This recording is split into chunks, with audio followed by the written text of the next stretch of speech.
Hello everybody and welcome, it's John Pace, and in today's video I'm going to talk a little bit about my experiences trying to purchase camera equipment in Vietnam, as well as my customer service experience.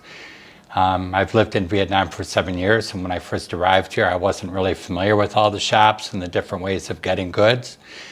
So I found myself often flying to Malaysia, Thailand, Hong Kong, or Singapore to get everything from cameras to lenses and everything else you could think of.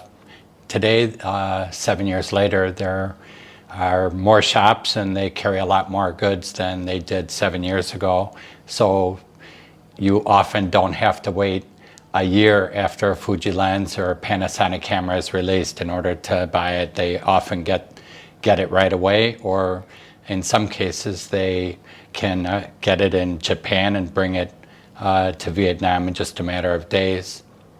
But that wasn't always the case. And often shops are still hesitant or reluctant to special order items that they don't have in the store. As far as warranties go, while the camera gear that I purchased, like my Sony cameras, my Panasonic, and other things like that, have the normal like 12-month warranty or whatever the normal warranty is on those products.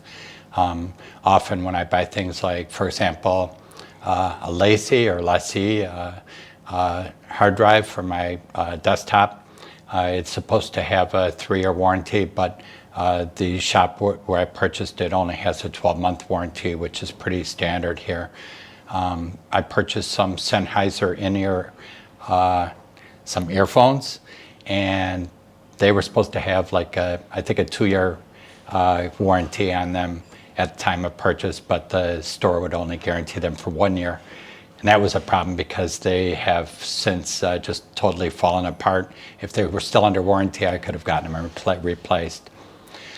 So anyway, I'm going to talk about some of the gear that I've actually purchased and had to send in for service, and what my customer service experience was like.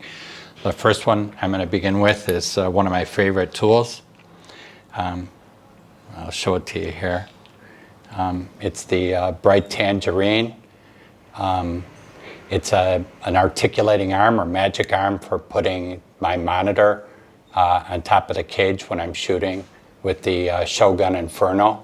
It's like a work of art. It can handle up to something like 7 or 8 kilograms, which is around 18 pounds, I believe. And once you tighten this down, it will not move.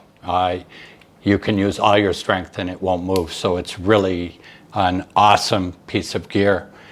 The problem was you're not supposed to leave it in storage for a long time in the tightened position, or you will never be able to release it.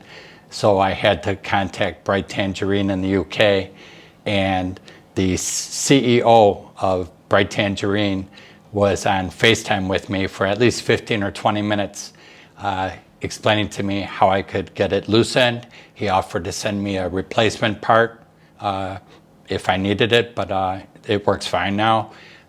Extremely generous and nice people, and I don't even know what the warranty is on this, but I've had it for quite some time, but they didn't even ask. They were just going to ship me out a part without even asking any questions about whether it was under warranty or not. So Bright Tangerine, great company. Titan arm is an excellent articulating arm for just about anything. The next one has well, no, I'll skip that. I'll save that for last. All right. Okay. The next one is the Edelkrone slider. I'm not sure which one this is, Edelkrone Slider Plus or something like that. It's a beautifully made instrument, solid as heck. I think this one is all metal. But when I first purchased the original Edelkrone slider, there was some rust or something on the bearings or the rollers that the carriage moves along.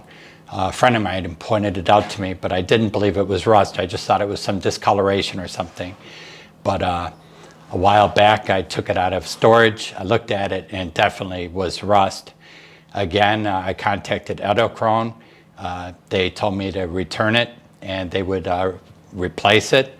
But because it was an older model, they said they would replace it with the newer version, which is even better and will never rust at all. That was an excellent customer service experience. I can't remember exactly, but I think I might have had to pay $10 or $20 for shipping, but they sent me a brand new slider, and I don't even believe that they waited to receive the one that I sent them, so that is really exceptional customer service. And now for a more complicated story here. Let's see what's in this bag. This is for my Rode microphone, but I use it for something else. Okay. This is the, I don't know if you could see it. This is the in-out device for connecting. I purchased it to connect to my I purchased it to connect to my Ninja Inferno in order to be able to do color grading of HLG or HDR video. I was going to connect it to the Thunderbolt out, which is Thunderbolt 2, and then I was going to convert it to Thunderbolt 3 or something like that. But anyhow, it wouldn't give me an image no matter what I did. So I was on the phone and emailing Blackmagic and Adamus in Australia, I think. Adamus, I think it was in Australia. And both of them were extremely helpful and spent a great deal of time with me, and they spent hours testing the devices with many, many different computers and NLEs like Final Cut Pro with Adobe Premiere and with Final Cut. And they also tried it with different monitors, and they told me that the Ninja Inferno would not work because it only has HDMI, and the only way to get the signal, the proper signal, was to get an SDI. So they told me if I fly to Malaysia, I can exchange my Ninja Inferno for the Shogun Inferno, and then I got an SDI cable, which is a much nicer connection than the HDMI or the Thunderbolt anyway for this. And it ended up giving me an image, but it still didn't work out great, so I stopped trying to color grade HDR using the Inferno. And finally, let's talk about the Sony a7 III. I've had this for, I don't know how long now, a year and a half or something like that. And it's a great, reliable little camera. I can't say I've had many problems with it, and if I did, they were mostly my fault. The first one was, I believe I smashed the mini or micro HDMI out port on the camera somehow. I think I was trying to smash a USB-C cable in there or something. I have no idea. Anyhow, I took it into Sony Service Center here. I thought I was going to have to replace the main board or something, and that was going to cost hundreds and hundreds of dollars and maybe take weeks in order to get parts. But it ended up taking just 2 or 3 hours, and they had soldered a new one in the camera, and it works just like new. I haven't had a problem with the HDMI since. Oh, and finally, this was several years ago. I purchased my first serious tripod, a carbon fiber tripod made by iFootage. It's called the Wild Bull T7, I believe. I had it shipped from Hong Kong here. And the tripod itself cost about $500.